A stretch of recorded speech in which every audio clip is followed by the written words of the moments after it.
Indonesia, salam Nusantara dari Sabang sampai Merauke, dari Miangas sampai Pulau Rote. Mantaplah iman kita, mantaplah kasih kita, mantaplah pengharapan kita. Tentunya dalam Yesus Kristus menjadi Tuhan dan Juru Selamat kita dan Juru Selamat dunia. Jangan katakan bahwa Yesus bukan Tuhan, jangan katakan pula bahwa Yesus bukan Juru Selamat. Dia adalah Tuhan, dia adalah Juru Selamat. Kalau engkau percaya, engkau diselamatkan. Engkau tidak percaya, engkau akan dihukum. Karena Yesus sudah berkata dalam Yohanes 14 ayat 6, Akulah jalan dan kebenaran dan hidup, tiada seorang sampai kepada Allah kalau tidak melalui aku. Dan juga Kisah Rasul 4 ayat 12 Petrus mengatakan, dan keselamatan tidak ada dalam siapapun juga selain dalam Dia Yesus Kristus, karena di bawah kolong langit ini tidak ada nama lain yang diberikan kepada manusia yang olehnya kita diselamatkan. Haleluya, mantap.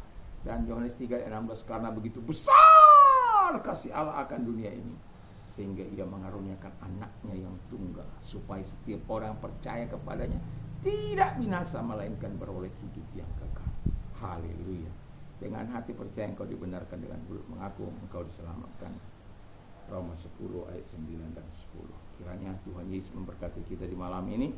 Doa dan harapan saya, kekuatan Tuhan, kekuatan firman, kekuatan Roh Kudus menyertai hidup kita. Sebelum kita mendengarkan firman Allah, mari kita berdoa. Terima kasih Tuhan bahwa engkau adalah Allah yang menjaga, memperhatikan hidup kami. Dalam nama Yesus, amin. Saya akan membacakan Roma 9 ayat yang ke-15 sampai dengan 18. Demikian firman Allah. Sebab Ia berfirman kepada Musa, Aku akan menaruh belas kasihan kepada siapa aku menaruh belas kasihan, dan aku akan bermurah hati kepada siapa aku bermurah hati. Jadi hal itu tidak bergantung pada kehendak orang atau usaha orang, tapi kepada kemurahan hati Allah. Sebab kitab suci berkata kepada Firaun, itulah sebabnya aku membangkitkan engkau, supaya aku memperlihatkan kuasaku di dalam engkau, dan supaya namaku dimasyhurkan di seluruh bumi. Jadi ia menaruh belas kasihan kepada siapa yang dikehendakinya, dan ia menegarkan hati siapa yang dikehendakinya. Haleluya. Jadi tema kita adalah God oversees and cares about His people. Tuhan menjaga, mengatur, mengawasi, dan peduli terhadap umatnya. Haleluya, itu dia. Ya, nggak ada Tuhan yang seperti itu, menjaga, mengawasi, mengatur, memperdulikan, ya, dalam kehidupan kita sebagai orang percaya. Nah, jadi Tuhan itu menjaga, mengatur, mengawasi, peduli di masa lalu, masa kini, maupun masa yang akan datang. Jadi past, present, and future itu tidak bisa diabaikan. Dahulu kamu dijaga, sekarang juga kamu dijaga, akan yang akan datang tetap dijaga. Dia tetap akan peduli terhadap engkau. Walaupun kita tidak tahu 5 menit ke depan, kita tidak tahu. Profesor sekalipun tidak akan pernah tahu 5 menit ke depan. Karena apa? Dia yang berdaulat atas hidup kita. Dia yang berkuasa atas hidup kita. Dia yang menjaga hidup kita. Dia yang memelihara kita. Dia yang melindungi kita. Dia yang mengatur keadaan semua umat manusia, bahkan alam semesta ini. Jadi kalau itu yang kita miliki, Allah yang seperti itu yang kita miliki, tentu kita harus sadar, ya, bahwa yang pertama, Allah selalu berurusan dengan umatnya, ya. Jadi Allah itu tidak pernah berurusan, walaupun diciptakan itu dengan hewan-hewan, ternak apa semua, binatang melata, baik binatang di laut, baik di udara, itu diciptakan oleh Tuhan. Tapi dia tidak pernah berurusan dengan itu. Manusia dikatakan untuk menguasainya. Dia selalu berurusan dengan saya dan saudara. Kenapa? Karena kita yang bisa memuji Dia, menyembah Dia, mengagungkan Dia, memberikan yang terbaik, membalas segala hal yang telah dilakukan, terkecuali kita sudah dablek, keras kepala, tegar tengkuk, bebal kebal bebal. Kalau sudah begitu, ya satu strip sudah itu, ya. Dan perlu kita kesadari bahwa Allah selalu berurusan dengan umatnya. Jadi kalau dia mau melakukan kegerakan apa saja, dia selalu berurusan dengan umat. Dan umatnya itu meresponi segala hal yang Tuhan nyatakan. Itu sebabnya kalau kegerakan sudah datang dari Tuhan, memakai umatnya di kota ini atau di kota-kota yang lain, terjadi revival, terjadi kegerakan yang sangat luar biasa. Masalahnya ada, apakah engkau percaya apa tidak?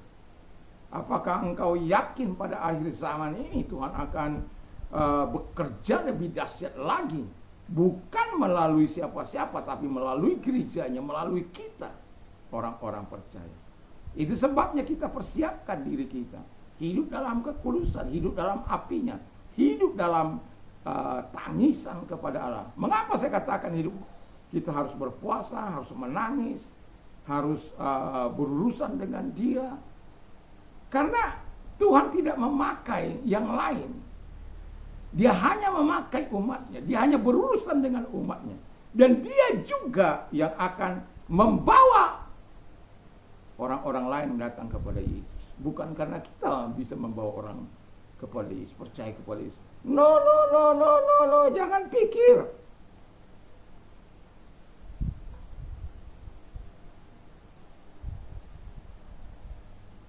Jadi nggak perlu untuk membujuk-bujuk orang, kau kasih baju bekas, kau kasih Indomie, kau kasih macam-macam, nggak perlu.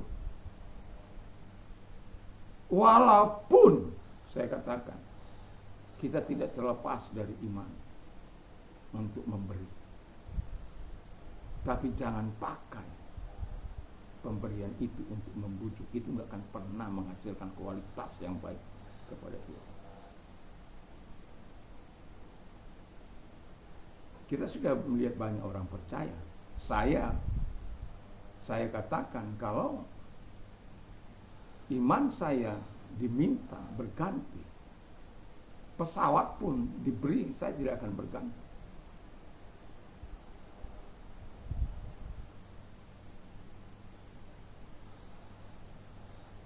Saya hanya diminta berganti merek, berganti menyebut nama Allah itu.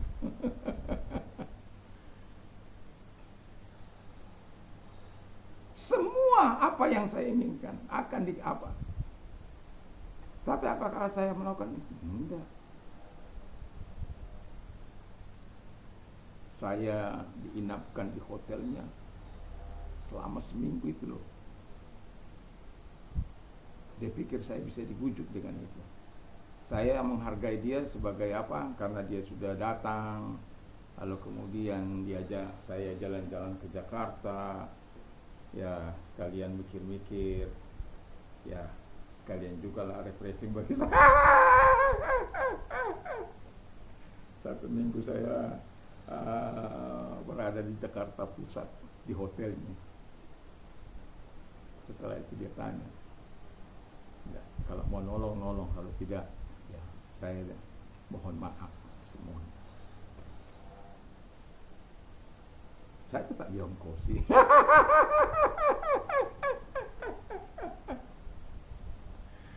Ya, dikasih berkatnya juga, cuma apa yang apa ya tidak lah ya.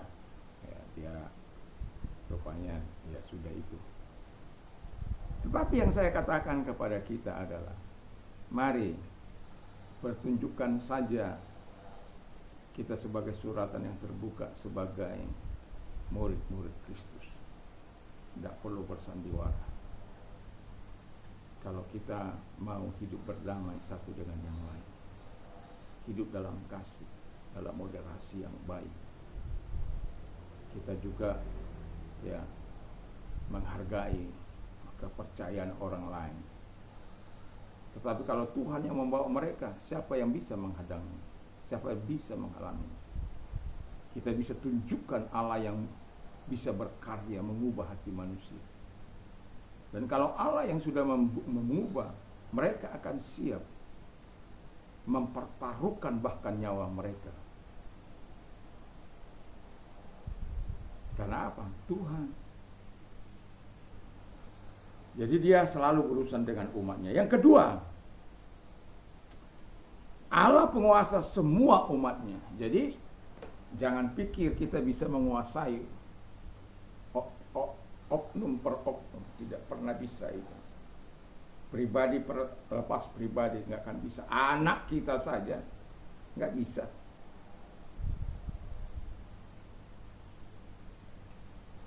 Jadi karena kita dalam kuasa Allah, dalam pengaruh sang penguasa tunggal itu, yaitu Bapa di surga itu, ya sudah, serahkan saja.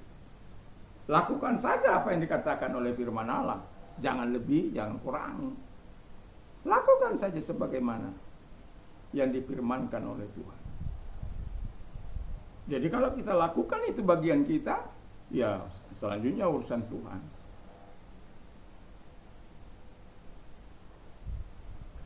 Apakah kita pernah baca di dalam Alkitab mereka dirayu dengan Indomie, dengan apa pada masa gereja mula-mula? Nggak ada. Tapi orang-orang merasa hormat, merasa apa karena apa? Merasa takut akan orang-orang percaya karena kemuliaan Allah mereka tunjukkan. Dan itulah sebenarnya yang menjadi kerinduan kita. Supaya kemuliaan Allah turun atas pulau-pulau, turun atas kota kita. Dan perlu berdoa. Perlu bukan hanya berdoa, perlu hidup dalam kekudusannya. Perlu hidup di dalam doa dan puasa, merendahkan hati di hadapan Bapa di surga sebagai penguasa tunggal atas kehidupan kita, atas semua manusia, atas semua ciptaannya. Dan kalau dia menggerakkan, siapa yang bisa menghadap? Jadi biarkan saja Tuhan yang berkarya. Semoga Tuhan memakai kita sebagai alat yang mempermuliakan Tuhan di dalam kehidupannya.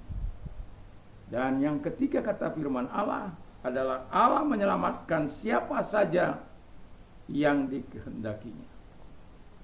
Jadi Allah dapat menyelamatkan siapapun. Tapi di sini ada Allah menyelamatkan siapa saja yang dikehendakinya. Firaun tidak dikehendakinya untuk diselamatkan. Why? Kenapa dia keraskan hati Firaun? Kenapa kepada yang lain, kepada saya, kepada orang-orang yang percaya sekarang ini? Kenapa bisa? Karena Tuhan mengkehendaki. Jadi kalau Tuhan bisa menjangkau kita, kenapa Tuhan tidak bisa menjangkau yang lain? Makanya Tuhan katakan, jadilah surat yang terbuka. Firman Allah katakan, jadilah suratan yang terbuka yang dapat dibaca semua orang. Apa sih yang dibaca? Memang kita harus tulis-tulis.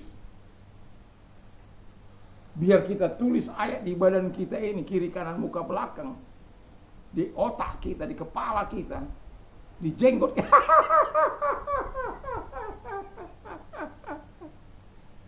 Nggak akan ngaruh. Tapi kalau tabiat Yesus, sifat Yesus yang kita bawa kemana-mana, memang nggak mudah. Tapi sebagai orang yang percaya kepada Allah, sebagai orang yang mengakui dia sebagai overseas kita dan yang peduli kepada kita, kita harus percaya. Kita harus menyerahkan diri sepenuhnya. Kita harus hidup dalam pengandalan diri kepada dia. Kita harus tunduk di bawah otoritas. Dan itu sebabnya kalau kita berada di bawah otoritasnya, murid-murid juga mengalami penganiayaan kok.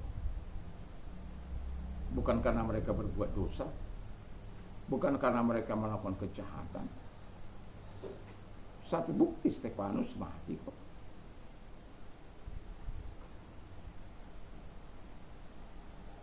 Murid-murid mati kok dianiaya.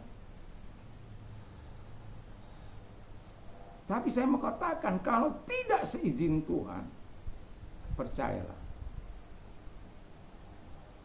Tuhan yang punya urusan dengan semua manusia.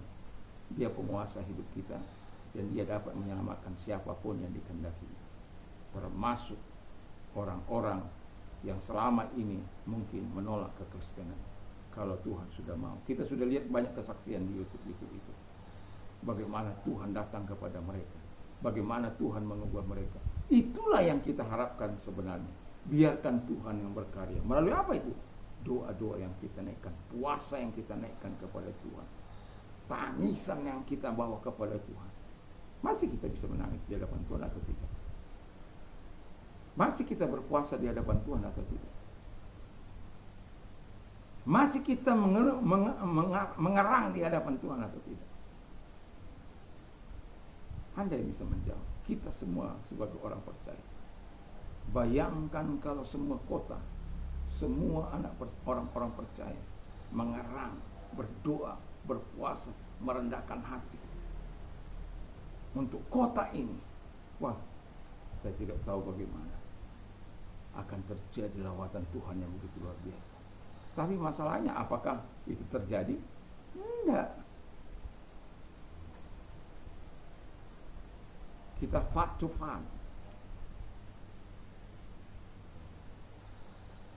terpisah-pisah.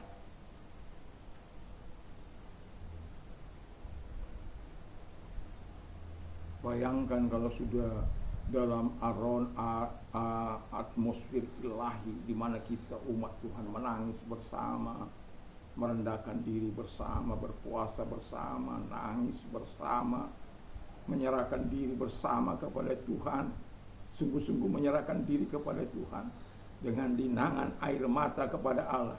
Percayalah, Tuhan akan melakukan yang besar. Tuhan akan melakukan hal yang dahsyat dan luar biasa, yang tidak dapat dihadang oleh siapapun.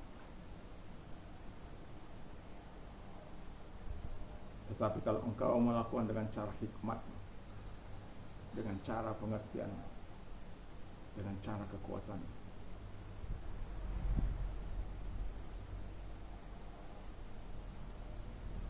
itu melukai perasaan orang.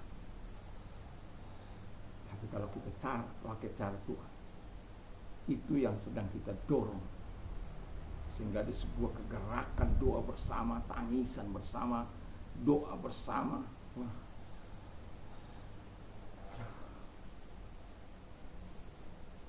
apa yang tidak bisa dilakukan oleh Tuhan? Tapi Tuhan tidak melakukan. Kenapa? Umat tidak sedang sungguh-sungguh, hanya memikirkan diri sendiri, hanya memikirkan gereja sendiri, kenyamanan sendiri, zona nyamannya sendiri.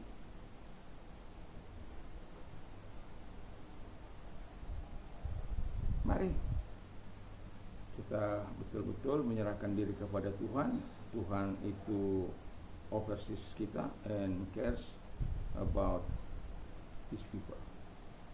Jadi dia peduli tentang umatnya. Jadi jangan pernah kau menganggap bahwa Tuhan itu tidak peduli tentang engkau dengan segala pergumulanmu. Pertanyaan saya adalah, kau berikankah yang terbaik dari doa dan puasamu, dari tangisanmu, dari perenunganmu terhadap firman Allah? Hanya engkau yang bisa menjawab bersama dengan Tuhan. Kiranya Tuhan menolong kita untuk menyatukan visi di dalam kebenaran firman Allah. Mari kita tunduk kepala kita berdoa. Terima kasih Tuhan Bapa di surga. Kiranya Tuhan menolong kami untuk kami peduli care terhadap semua di dalam nama Tuhan Yesus Kristus. Karena Engkau sudah terlebih dahulu peduli dan care terhadap hidup kami Bapa di surga. Engkau yang mengawasi, melindungi, menjaga kami, mempedulikan kami. Terima kasih. Dan kami juga mau berdoa kepada mereka-mereka yang sakit. Kalau engkau sedang sakit apapun, percayalah bahwa Tuhan mampu hadir menjamah engkau. Kalau engkau sakit apapun. Karena beberapa kesaksian bagaimana Tuhan menolong mereka.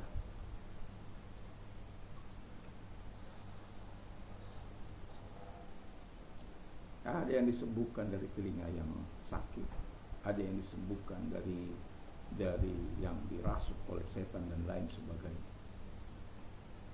Percaya bahwa Tuhan itu mengasihi, peduli. Mari kita berdoa. Lihatlah Tuhan, tangan-tangan yang diangkat kepadamu, dan hadirlah kepada mereka karena Engkau tidak mengenal jarak, ruang maupun waktu. Dalam nama Yesus, segala sakit penyakit yang mereka derita, aku perintahkan dalam keluar, dan oleh bilur-bilur daripada Tuhan Yesus, sembuhlah mereka oleh kuasa-Mu, sembuhlah mereka oleh firman-Mu, sembuhlah mereka Tuhan Bapa Yesus. Dan kami juga berdoa kepada mereka-mereka yang sedang mengalami masa-masa sulit. Dan kalau engkau orang yang butuh dibantu doa, mari angkat kedua belah tangan, serahkan diri kepada Tuhan, kita berdoa.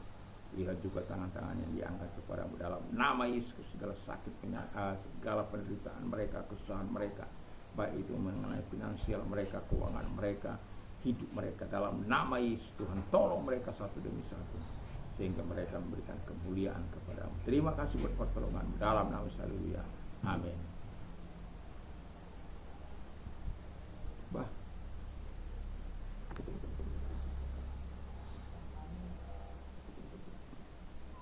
Dan kiranya Tuhan memberkati kita semuanya di malam hari ini. Dan jangan lupa untuk membaca firman Allah ketika kita berdoa dan menyampaikannya kepada Tuhan. Dan juga jangan lupa untuk memperkatakan 1-2 ayat di dalam firman, menghafal firman Allah. Tuhan Yesus memberkati. Mantap, mantap, mantap.